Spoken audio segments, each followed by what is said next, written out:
Hey guys, my name is Gabby, welcome back to my channel, and today I'm going to be filming my April wrap-up. Thank you so much for 7,000 subscribers. I can't even believe that there are that many of you that watch me, and it's just crazy. Thank you so much. So to celebrate hitting 7,000 subscribers, I'm going to be doing a Q&A in the first week of May or so, and if you want to ask me questions for that, I'll put a link in the description for my Ask FM, and you can feel free to ask me questions anonymously if you want to, and I'll be doing that in this first or second week of May, and I'm so excited about it. So thank you guys so much for 7K.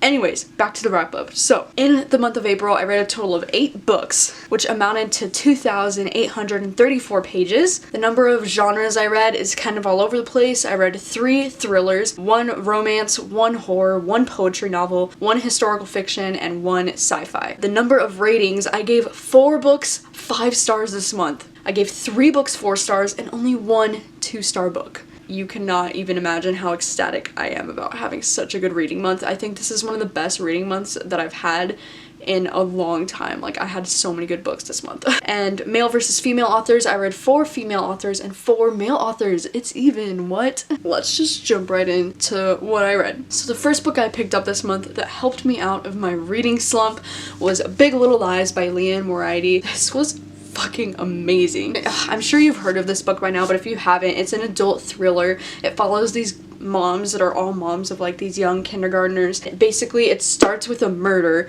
and then it's on the night of this like fundraiser, and so the whole book is like flashing between these like interview clips of like the town people talking about what happened the night of the fundraiser, and you don't know who died. It was so good. It was so well written. This book has a lot of statements to make about feminism and rape culture and domestic violence, and it follows 3 really strong female lead characters, and all 3 of them are so fleshed out and so unique. And I just love Madeline, the main character. I thought she was hilarious, and just like she had so many moments where she just made me laugh. And I have seen the TV show. I watched the TV show when it first came out, and I loved the TV show, so I knew that I would enjoy this book, but I don't know why I just put it off for a while for some reason, but I fucking loved it. I gave it 5 out of 5 stars. It was so good. It definitely lives up to the hype. The second book I read this month was All the Beautiful Lies by Peter Swanson. This is Peter Swanson's newest book, and if y'all know me, you know that I love Peter Swanson. And so this is another adult thriller that follows a ton of like really fucked up characters. Like, this book features a lot of really taboo relationships, and this book is very provocative and more sexual than his other books have been. It basically follows this character named Harry, and his father dies when he's about to graduate from college, so he comes back home, and he's always kind of had this secret crush on his stepmother, Alice. And Alice is really like the main character of this book, because in alternating chapters we get Alice's teenagehood in flashbacks, and then there was also like taboo relationships in her life. The whole time you're trying to figure out what actually happened to Harry's dad, because at first they said it was like a suicide or something, or an accident, and then it's like, then they think he was murdered. And so the whole story is revolving around trying to figure out what happened to Harry's dad, and all of this weird shit that happened in Alice's past. It's just, oh my god, it was so good. It was so fucking good. And like, if you know Peter Swanson's writing style, then you know how perfectly he's able to like craft a mystery and it change perspectives throughout the book. He's such a good writer. I love this book. I gave it 4.5 out of 5 stars, and if you round it up, it's a 5-star book. It's so good. It's so twisted. It's so fucked up, and it's so surprising and entertaining to read about. I loved it. The next book I picked up was Then She Was Gone by Jewell. This was my book of the month pick for April, and this is another adult thriller. Clearly, I was just in the mood for adult thrillers like at the beginning of the month. It follows this woman named Laurel, whose daughter Ellie went missing 10 years ago, and they never really figured out what happened to her daughter. And now she starts dating this new guy named Floyd, and his young daughter, he has like a 4 or 5-year-old daughter, looks very suspiciously like her daughter when she was a little girl, and it kind of like freaks her out, and she starts to question like, what really happened to my daughter, and who it really is this guy that I'm dating, and who is this little girl that looks exactly like my daughter. And this book was so fucking good. It was so intense. This book got surprisingly dark and sad, and I wanted to cry. Like, after I finished reading this, I just wanted to cry. Like, it was so powerful, and I just got, like, I don't really know what it was about this book, but I just got so invested into the lives of these characters. Like, I could not put this book down. And you get Laurel's perspective in the present, and then you get some of Ellie's, like, in alternate chapters, you get Ellie's chapters in the past, and so you can kind of see what led up to her going missing. And this book is kind of predictable in a way, because like I did predict what happened to Ellie, but this book definitely does have some plot twists that I didn't see coming, and it's just written so well that it's just very captivating the entire time, and I had a very difficult time putting this book down, and it was just so good, so surprising. I fucking loved it. I gave this one 4.5 out of 5 stars too. I only knocked off a half a star because it was a little bit predictable at times, but it didn't ruin my enjoyment of the book at all. So the next book I read was The Girl with All the Gifts by M.R. Carey, and I did have to read this as a required reading for my English 202 class, so and I've been wanting to read this book for like years, so I'm so glad that this was a required reading and it forced me to read it. And this is a young adult horror zombie type of book. It basically follows this little girl named Melanie who's a hungry, and she's kind of like a zombie, but she still like has a conscience, and she's like, she thinks and acts like a human, but like she eats people. So it's like she's like a mixed breed. This is definitely like a more thoughtful, slower paced zombie apocalypse type of book. If you're used to like gory zombie type fiction, then you might not like this one as much, because this one's definitely more thought-provoking and it's more of a philosophical study about what makes us human, and I actually really enjoyed it because of that. I thought it was so thought-provoking, the whole idea of like what makes us human. If we still act and behave like a human and we have dreams and fears and guilt and all this stuff, then doesn't that make us human? Like, just because they eat other humans, like they're zombies, does that make them not human anymore? There's just a lot of philosophical debate happening in this book, and I really enjoyed it because of that. I also really liked Melanie as a main character. She's only a 10-year-old girl, and I loved her relationship with her teacher, Miss Justinu. Really good. I gave this book 4 out of 5 stars. I enjoyed it a lot. The fifth book I read this month was The Humans by Matt Haig, and if you saw earlier this month, I did a full book talk on this, so I'll be putting the link in the description if you want to see all of my crazy thoughts about this, but I have discovered a new favorite book of all time. This book was so fucking good, so surprising. It's a sci-fi kind of contemporary book that follows this alien that comes down to Earth in the body of a man, like a human, and he has to come down to Earth because this man just solved this new mathematical theory that's gonna like change how we live on Earth, and the aliens are like, whoa, the humans are not ready for that, so they have to send this alien down into his body to delete all the evidence and to kill anybody who knew that this theory was solved. His narration is kind of like written to the other aliens to talk about how weird humans are, and they're like, God, they're so hideous to look at. They have those weird things in the middle of their faces that they call noses. The most entertaining shit ever, okay? It's hilarious. I love this, like, this point of view is so unique and refreshing to read about because it's not something I see very often. This book hit me on an emotional level that I was not expecting it to, and it kind of reminded me a lot of We Are the Ants, and if you know, We Are the Ants is like my favorite book of all time, so like to compare that book to this says a lot right there about how much I loved it. Definitely does, because they both have the whole like alien thing and like coming of age story and end of the world, like, you know, they both have the same exact things like that, and so I love books that make me feel more hopeful. I gave this book 5 out of 5 stars. It was such a huge surprise. It was so fucking good, so if you haven't read this one, I highly recommend checking it out and giving it a shot. The sixth book I read this month was The Great Alone by Kristen Hanna.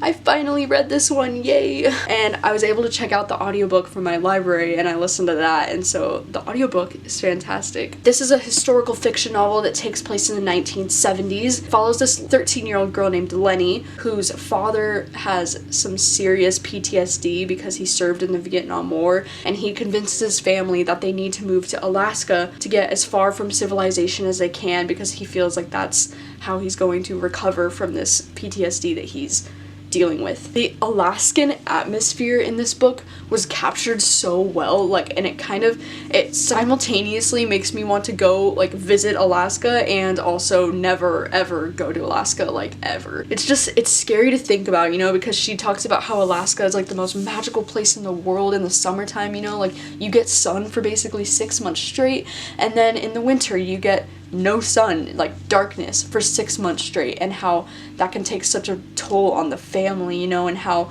the winters there are no joke. Like everything you do is life or death. I loved the relationship between Lenny and her mom. I just really, like, it's been so long since I've read a good mother-daughter relationship book, and this one is like, holy shit, it was so beautiful. Honestly, this book just went places that I wasn't expecting it to go. It got so emotional and intense. The beginning half of this book is definitely a lot slower, and then from the middle half I could not put this book down. Like, it was so intense, and I was just like, holy shit, what happens? And it was written so beautifully. I loved this one quote that it said about the mother-daughter relationship, and it says, "A girl is like a kite. Without her mother's strong, steady hold on the string, she might just float away, be lost somewhere among the clouds." And then I really love that quote too, and it says, "All this time, Dad had taught Lenny how dangerous the outside world was. The truth was that the biggest danger of all was in her own home." This book was just, it was so good. I ended up giving this one 4 out of 5 stars. I really enjoyed it. The 7th book I read this month was Love in Other Words by Christina Lauren. I was sent this book by Simon & Schuster, but unfortunately my freaking 6-month-old puppy tore it to shreds, so I was really upset about this, and you can see what happened with this in my vlog that I posted. I'll put the link in the description. But yeah, so I wasn't able to read this, but I was able to read the ebook. This is Christina Lauren's new women's fiction. It's like their first women's fiction contemporary novel, and I don't really know what makes that different from a new adult romance. Like, it reads exactly like a new adult romance. The characters are just kind of like older, I guess. It's like this romance between Macy and Elliot, and Macy and Elliot were first loves when they were like 13. In alternating chapters we get their present day when it's like years and years later. I think they're like almost 30 now, and they run into each other again, and it's this like huge thing. I really didn't enjoy this book. I think this is my least favorite Christina Lauren book so far. Like, they are one of my favorite authors, you know, and so it hurts to give bad reviews, but oh my god, I